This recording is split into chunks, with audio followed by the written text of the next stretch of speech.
I knew almost nothing about China before I got there. My knowledge of the country went little further than offensive memes about cat wives and a bowl of rice. I also thought of China as an overpopulated industrial hell. Strict internet restrictions were the final reason I believed I would never visit the country.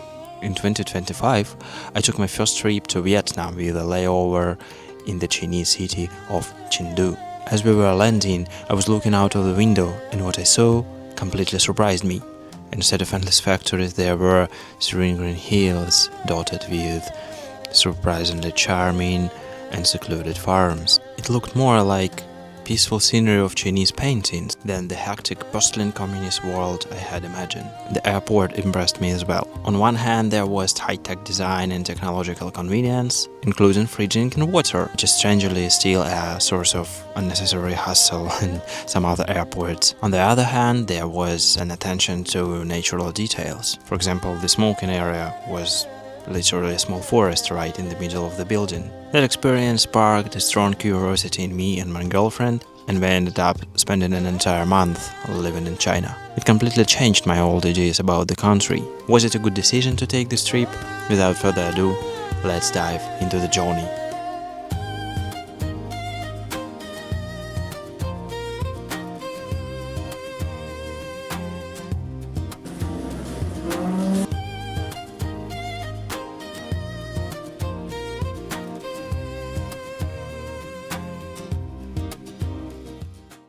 After a fussy 25 hours journey with 3 layovers, we finally stepped out to the streets of our destination city. As we rode through the city in a taxi, the first thing we noticed was the silence. We soon realized that almost all the traffic consisted of electric cars. It generally felt less like driving and more like floating along a quiet river of cars through the streets. The only sounds were the occasional honks, because I don't think any force on earth could stop people from constantly going beep-beep. And then there is the greenery. Chengdu is a city of 20 million people, yet somehow it doesn't feel like one. Wide, sprawling trees line the streets, hiding the high-rises behind their canopies, so I never got the overwhelming feeling I usually expect from a megacity. Actually, it's less a concrete jungle and more of an actual jungle with a city quietly built inside it. But the city wasn't done surprising us with its peculiarities. For the price of a hostel, we found ourselves staying in what felt like a Chinese palace, with carved wooden panels everywhere, a four-poster bed draped with a red canopy, and a painted tea set waiting for us. This hotel stood out from all others we stayed in during our trip around China, most of which were fairly ordinary and unremarkable.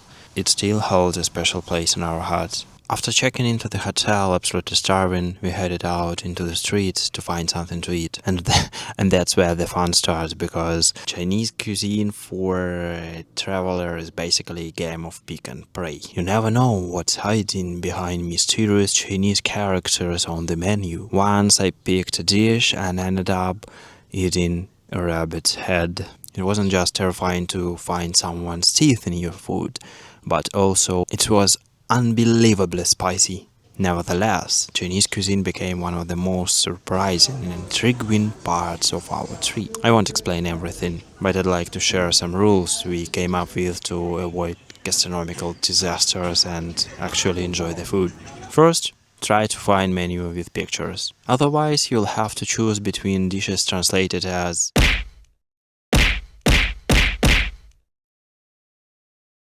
Also, even if you are hungry, it is not a good idea to order a few dishes at once. The thing is, portions are usually enormous. On top of that, rice is free or almost free with your main dish. The same goes for drinks. They usually serve you green tea for free, so there is no need to order an additional drink unless you really want one. And the most important, if they ask you whether you want a spicy food or not, repeat a few times, no spicy, please, God, no spicy. Because for their cooks, no spicy usually means normally spicy. And say no spicy is your best chance to have something you can actually eat. That's a photo of me on our very first night after the flight, happily eating 2 skillets of tofu that were spicy as hell. After wiping the cold sweat from our foreheads, following such a fiery welcome, we finally set out to explore the city. What struck me most about Chengdu was the sheer number of parks. Big ones, small ones, communist or people parks, ancient imperial gardens, you name it. The city is rich in historical landmarks, from imperial palaces and temples to old streets and museums. At the same time, it's home to thriving modern companies and cutting-edge development. As I walked around, I often forgot I was in a communist country because it looked nothing like I had imagined. Whatever kind of atmosphere you are looking for, you'll find it here. From historical town streets to something that feels like a Chinese version of Times Square. What impressed me most was how naturally all the greenery coexists with high-tech architecture and how modern consumer culture exists side by side with centuries of history. China, and Chengdu in particular, is impossible to imagine without pandas. Sichuan province is both the spiritual and natural home of the giant panda. The carefree way these animals live almost feels like a reflection of the Chinese ideal state of mind, relaxed, peaceful, and simply enjoying life. At least that's the impression I got. There is so much more I can say about Chengdu, but I have already covered this in another video.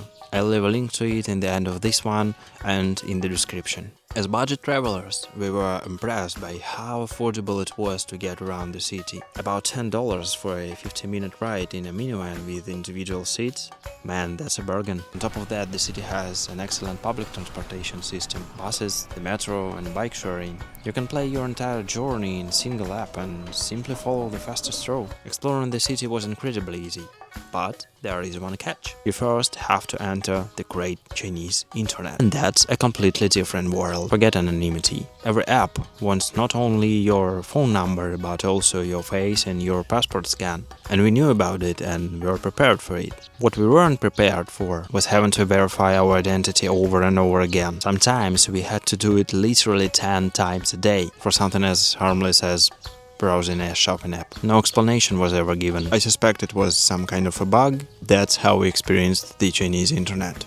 Access to the global internet is technically restricted, but installing a VPN is usually enough to get you back online without much trouble. It's a strange kind of duality. The rules exist, they are highly visible, and yet if you actually want to work around them, it's not that difficult. But that seems most locals simply don't bother, because the Chinese digital ecosystem, I mean WeChat, Alipay, Meituan and others, is so well designed that there is rarely a real reason to leave it. We had originally planned to spend about 3 days in Chengdu, but ended up staying for 10 days exploring the city before finally heading west into the mountains. Our original itinerary was much more ambitious, with several destinations, including the famous Mount May, but our budget, along with the sheer exhaustion of navigating a completely unfamiliar country, convinced us to scale it back. Instead of constantly rushing from one mountain to another, trying to see everything, we settled in the small town of Qingchengshan and explored its trails at much slower pace. For us, those days became a rhythm of warm breakfasts and dinners in cozy Chinese cafes and endless steps. Thousands of them. Because if you want to get closer to the town, you have to do it on your own 2 feet. One of the places we hiked to was the Dujiangyan Irrigation System, one of the oldest continuously functioning dam and canal networks in the world.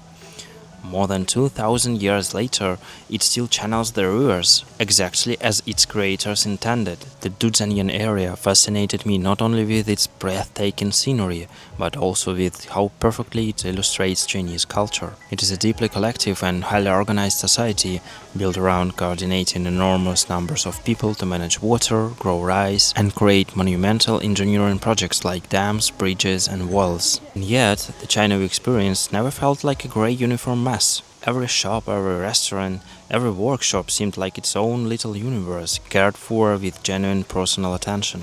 Almost everywhere you look, you'll find a small altar, with incense, offerings, and a quiet tribute to the spirits believed to inhabit every post, every tile, and every carved roof beam. It's not a culture preserved behind museum glass. It's a culture that is still lived every day, without anyone feeling the need to put it on display. The people we met during our trip left a good impression on me. The interaction we had was warm. People invited us to continue traveling with them, and on several occasions, complete strangers even paid for our taxi or our ferry ride across a mountain lake, simply as a kind gesture. Before the trip, I'd heard some warnings that people would stare at us or photograph us like animals in a zoo. I'm sure that happens in some places, but it never really happened to us. Whenever someone asked for a photo, it came naturally after a conversation, never out of the blue. And since we are talking about communication, I have to say this: English doesn't work as an international language here. Even in a city of 20 million people, finding someone who speaks English even a little is genuinely difficult. Step outside the airport and friendly bilingual signs disappear almost instantly. You are surrounded entirely by Chinese characters. No Latin alphabet, no Cyrillic, nothing you can even attempt to sound out. There is a Latin transliteration system called Pinyin, but it's mainly used to teach Chinese pronunciation and to input characters on phones. You won't normally see it on menus, signs or receipts. And even if you could read it, Chinese is a tonal language, so getting the pronunciation slightly wrong doesn't just sound unusual. It can completely change the meaning of what you are trying to say. Honestly, the only reason I survived linguistically was that I was traveling with someone who speaks Chinese. Without her, the whole month would have turned into the long game of elaborate charades. I really enjoyed the well-maintained trails around the area, but I feel the real connection with the place only when I'm pointing in the most accessible and the most green part on the map with my finger, and so did I.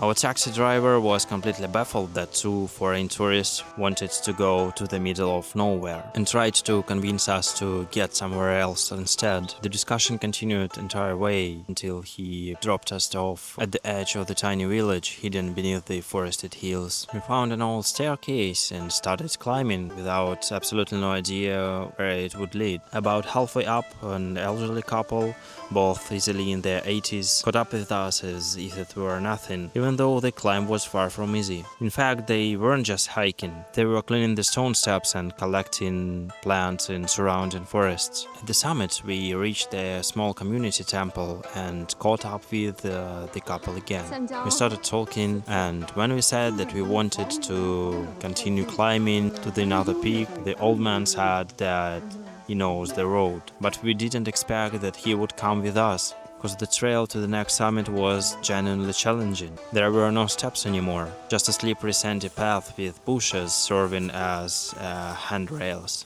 Not exactly an easy hike for an 80 years old, but for this Chinese grandpa it seemed like just another ordinary walk. When I asked him how he stayed in such incredible shape, he simply said that the secret was to climb such paths in these mountains for his entire life. There we were, talking together on the mountaintop, surrounded by the peaks of Qingchengshan and Sichuan mountains. I couldn't help imagining that thousands of years ago, ancient Taoists could share their conversations at the same place, at the same pose, in the same surroundings. I'll remember this day for the rest of my life because, to me, it was what travel is all about. Sometimes you have to let go of the reins and allow the world to show you what it has prepared for you. That's exactly what we did throughout our journey across China. The country turned out to be nothing like the memes and headlines. Instead, it revealed itself as an entire universe. A place where you can spend a lifetime and still never see or understand it all.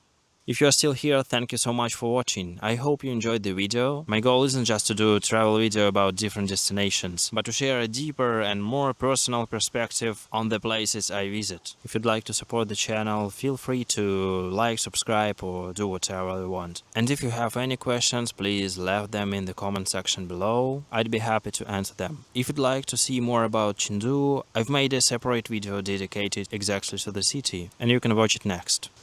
Keep your chin up. Bye.